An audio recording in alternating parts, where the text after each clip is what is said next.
ఆ రోజు కూడా ఇదే ఆరోపణలు చేశారు అధ్యక్ష. ప్రభుత్వం రియల్ ఎస్టేట్ వ్యాపారం చేస్తుందా, ప్రభుత్వానికి ఏం పని ఉంది అని. కానీ ఇలా విస్తరించిన నగరం ఎక్కడొచ్చింది అధ్యక్ష? సైబరాబాద్ అని గొప్పగా ఎందుకు చెప్పుకుంటున్నాం? ఐటీ కంపెనీలు, ఫార్మా కంపెనీలు, global capability centres, data centres, ఇవన్నీ ఎక్కడి నుంచి వచ్చినాయి అధ్యక్ష? ఈరోజు ఫైనాన్షియల్ డిస్ట్రిక్ట్, నాలెడ్జ్ పార్క్లో ఎన్ని లక్షల మందికి ఉద్యోగాలు వచ్చినాయి అధ్యక్ష? ఈరోజు విస్తరించే నగరం అర్బనైజేషన్ అవుతుంది అధ్యక్ష. పట్టణ ప్రాంతాలు పెరుగుతున్నాయి, పట్టణీకరణ జరుగుతుంది. ఈరోజు 55% జనాభా పట్టణాలలో నివసిస్తున్నారు అధ్యక్ష. రాబోయే 20-25 ఏళ్లలో 75% మన పట్టణాల యొక్క జనాభా పెరుగుతుంది అధ్యక్ష. కేవలం ఔటర్ రింగ్ రోడ్ ఇన్సైడే 1,34,00,000 మంది ప్రజలు నివసిస్తున్నారు అధ్యక్ష. 3,78,00,000 తెలంగాణ జనాభా ఉంటే ఔటర్ రింగ్ రోడ్ ఇన్సైడ్ మాత్రమే 1,34,00,000 మంది నివసిస్తున్నారు అధ్యక్ష. అంటే ఇక్కడ మోర్ దాన్ 1/3. టోక్యో ఒక సిటీలో తెలంగాణ జనాభా కంటే ఎక్కువ ఉన్నారు అధ్యక్ష. 4 కోట్ల మంది ఒక పట్టణంలో నివసిస్తున్నారు అధ్యక్ష.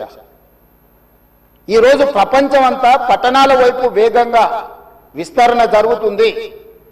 దానికి తగ్గట్టుగా మనం నగరాలను అభివృద్ధి చేసుకోవాలి. అందులో భాగంగానే ఈరోజు వికసిత్ భారత్ ప్రణాళిక ఏంది? ఈరోజు అందుకోసమే మా ఆయన దుఃఖం చూడు, ఆయన బాధ చూడు, కడుపులో విషము ఎట్లా అంటే కడుపు నిండా విషయం. మూసీలో ఉన్న కాలుష్యానికంటే వీళ్ళ కడుపులలో అంతకంటే ఎక్కువ విషం ఉంది అధ్యక్ష. విషం జిమ్ముతున్నారు. మీరు మూసీ కాలుష్యమే ప్రమాదం అనుకుంటున్నారు అధ్యక్ష. ఈ మనుషుల కడుపుల్లో ఉన్న విషయం మూసీ కాలుష్యానికంటే ప్రమాదకరంగా తయారైంది అధ్యక్ష. ఏం నొప్పి అధ్యక్ష?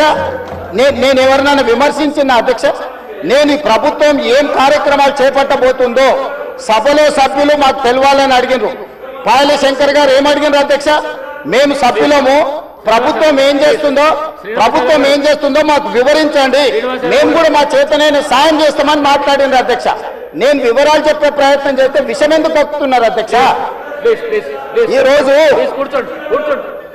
క్వశ్చన్ అవర్లో సప్లిమెంటరీ క్వశ్చన్స్ 2 ఉంటాయి. 10 క్వశ్చన్స్ ఉండవు, 10 మందికి ఇయ్యరు. స్పీకర్ గారు అలౌ చేశారు, స్పీకర్ గారు నాకు అనుమతించారు వివరించమని. స్పీకర్ గారి అధ్యక్ష వాళ్ళ ప్రాధాన్యత ఏందో మీకు అర్థమైంది కదా అధ్యక్ష. ఈ చర్చ జరగవద్దు, ఈ నిజాలు ప్రజలకు తెలియవద్దు. విషం కడుపు నిండా విషం. మీరు కళ్ళు చూడండి అధ్యక్ష, అసలు వాళ్ళ కళ్ళలో చూడండి. వాళ్ళ కళ్ళెక్కిన ఓలే శక్తి ఉంటే ఆ విషపు కళ్ళతో చూస్తే మొత్తం కాలి బూడిదైపోయేటట్టు చూస్తున్నారు అధ్యక్ష. కప్పిపుచ్చుకోవడానికి అద్దాలు పెట్టుకుంటున్నారు అధ్యక్ష. అద్దాలు పెట్టుకున్నా మీ విషపు చూపులు ప్రజలకు అర్థమవుతాయి. అందుకోసమని నా మాట ఒక్కటే అధ్యక్ష. ఈరోజు తెలంగాణకు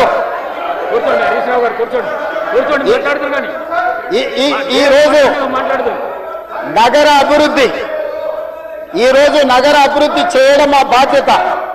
ఈరోజు ఇన్ని మాటలు మాట్లాడుతున్నారు కదా అధ్యక్ష. ఆనాడు కాంగ్రెస్ లో గెలిచిన ఎమ్మెల్యేని తీసుకొని మూసీ రివర్ డెవలప్మెంట్ కార్పొరేషన్ కు చైర్మన్ చేసింది ఎవరు అధ్యక్ష? ఎవరు? ఈ రోజు వివరాలు చెప్తుంటే ఆ నొప్పేందుకు అధ్యక్ష?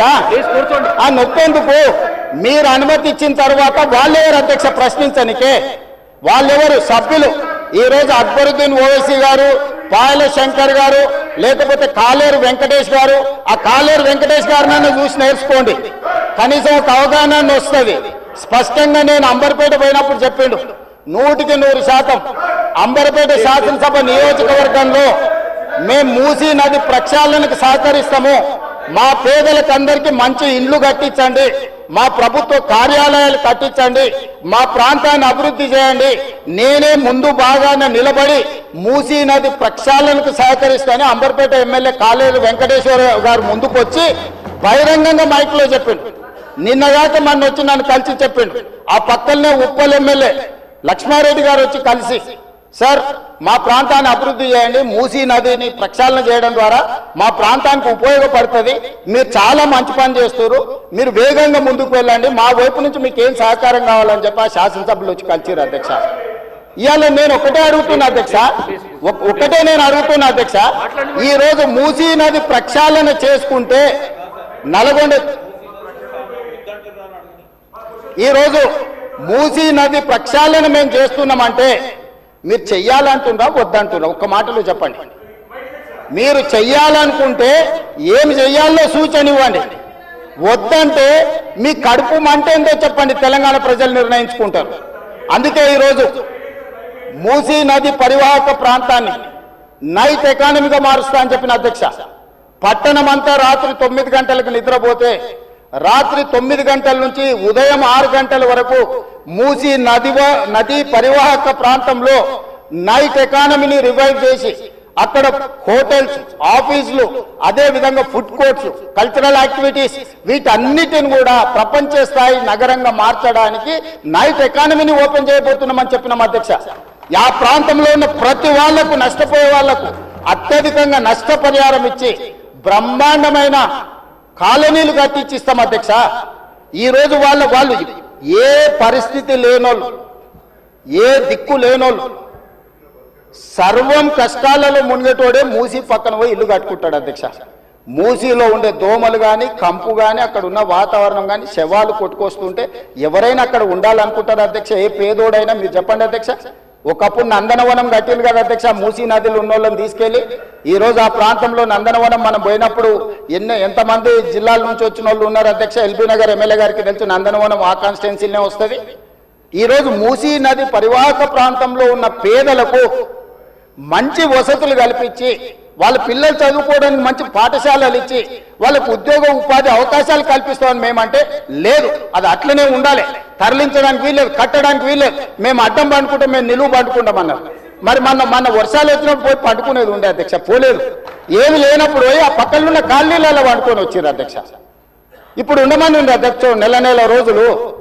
ఇప్పుడు వద్దంటున్న వాళ్ళు ఉన్నారు కదా, నెల రోజులు మూసీ నది పక్కన ఉండమని చెప్పుండ్రు అధ్యక్ష. అంబర్పేట శ్మశాన వాటిక ఉంది కదా అధ్యక్ష, ఆ శ్మశాన వాటిక దగ్గర ఉన్న శవాలు, కులిపోయిన శవాలు, కాలిపోయిన సగం కాలిన శవాలు ఉన్నాయి కదా అధ్యక్ష, వీళ్ళందరూ అక్కడ ఉండమని ఉండి చూడమని ఉండి.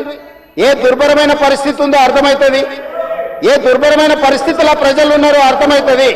అందుకే ఈరోజు ప్రపంచ స్థాయి సంస్థలను కన్సల్టెంట్ గా పెట్టుకున్నాము. ఫస్ట్ ఫేజ్ ఒక కొలిక్కి వచ్చింది, మిగతాది కూడా విడతల వారిగా ప్రాజెక్టు రిపోర్టు జరుగుతుంది. నేను హైదరాబాద్ నగరంలో 5 ఏళ్లలో 1,50,000 కోట్లు ఖర్చు పెడతాం, మూసీ నది ప్రక్షాళన చేస్తామంటే 1,50,000 కోట్లు కాంట్రాక్ట్ ఇచ్చేసారు, రేవంత్ రెడ్డి 25,000 కోట్లు తినేసిండని మాట్లాడుతున్నారు అధ్యక్ష. ఎంతసేపు వాళ్ళు ఎట్లనో మిగతాలు కూడా అట్లనే అనుకుంటారు అధ్యక్ష. కాంట్రాక్ట్లు ఇచ్చుడు, కమిషన్లు కొట్టుడు, లిఫ్టులు పంపులు పెట్టుడు, ఇండ్లలో కనకవర్షం కురిపించుకున్నాడు, పోయి జన్వాడల్లో లేకపోతే మొయినాబాద్లో ఫామ్ హౌస్లు కట్టుకున్నాడు. ఇంతకు తప్ప మీరు చేసింది ఏంది? నా గురించి మాట్లాడే అర్హత మీకెక్కడిది? ఈ రోజుకు ఏది కూడా మేము కన్సల్టెంట్స్ డీటెయిల్ ప్రాజెక్టు రిపోర్ట్ ఇచ్చే వరకు అంచనాలు మేము చెప్పలేము. ఏంటంటే మేము 80,000 పుస్తకాలు చదవలేదు, మాకంత నాలెడ్జ్ లేదు, మేము అట్లా దొంగతనాలు చేయాలని పని కూడా పెట్టుకోలేదు అధ్యక్ష. అందుకే ఈరోజు మంచిరేవుల దగ్గర కాకతీయుల నాటి శివాలయం ఉన్నది అధ్యక్ష.